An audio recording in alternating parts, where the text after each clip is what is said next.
Emerging issues in drug abuse. Substances that influence the onset of psychosis. Danielle Jones, Washington State University. I chose this topic because I've always been interested in psychosis, or more directly, schizophrenia, and like many people, I have close relationships with people who have suffered with addiction. The connection between drug-induced psychosis and a primary diagnosis of psychosis has also always intrigued me. For this presentation, it's important to go over primary psychosis. Psychosis, or schizophrenia, is a mental state that is characterized by delusions, hallucinations, and gross disorganization of speech. Dopamine hypothesis works under the premise that schizophrenia is caused by a dopamine dysregulation in the striatum in the brain. Too much dopamine is created, and the excess dopamine produces psychotic symptoms. An exact cause of the dysregulation is unknown, but it's believed to stem from genetic and environmental factors. Substances are an environmental factor that work on the dopamine in a person's brain. Primary psychosis and substance-induced psychosis is very hard for physicians to discern between. Substance-induced psychosis has the same symptoms as primary psychosis. Primary psychosis diagnosis is only given when the symptoms are repetitive and persistent. It's also mandated by the DSM-5 that there must not be any indication of heavy drug use or withdrawal to diagnose somebody with psychosis. This is a very important topic for scientists and researchers to delve into because currently there's an estimated $65 billion spent on mental health in the U.S. Many studies have shown that people who suffer from psychosis, who use psychoactive substances, are associated with poor treatment compliance and a higher relapse rate, as well as more hospitalizations and higher mental health care costs. As of 2005, the rate of substance abuse among those with a mental illness greatly surpasses the general population.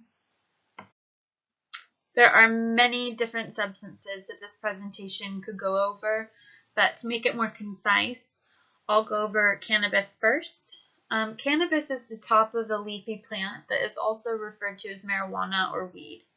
Cannabis is the most trafficked and used drug in the Western world. The psychoactive agent in cannabis is delta-9 tetrahydrocannabinol, THC. Absorption depends on how it's taken. It can be taken orally or it can be smoked. Absorption from being inhaled is most effective and is felt quickly and lasts for 2 to 4 hours. Absorption through ingestion is less effective as the liver will clear most of the THC and it takes longer to feel the effects. However, it does last 4 to 6 hours. Psychotropic actions of cannabis happen in the brain and affect the release of serotonin and dopamine transition. Cannabis is related to psychosis on not only an environmental factor, but also on a genetic one. One research team has found that the AKT1 gene is associated with cannabis-related psychosis. This gene codes for protein kinesis and is integral in the signaling for dopamine receptors in the striatum. It isn't just the cannabis use on its own, but also the frequency and the amount of cannabis used that's an important factor. Several studies also implicate the AKT1 gene in the development of schizophrenia, which ties the genetic link in with the environmental. The second substance I'm going to talk about is amphetamines. In the United States, amphetamines were first used medicinally for ailments such as narcolepsy, obesity, and asthma before they were abused. Today, amphetamines are still used medicinally in the treatment for attention deficit hyperactivity disorder, or ADHD. Amphetamines are most often taken intravenously when used recreationally. The high is felt almost immediately and lasts 4 to 12 hours.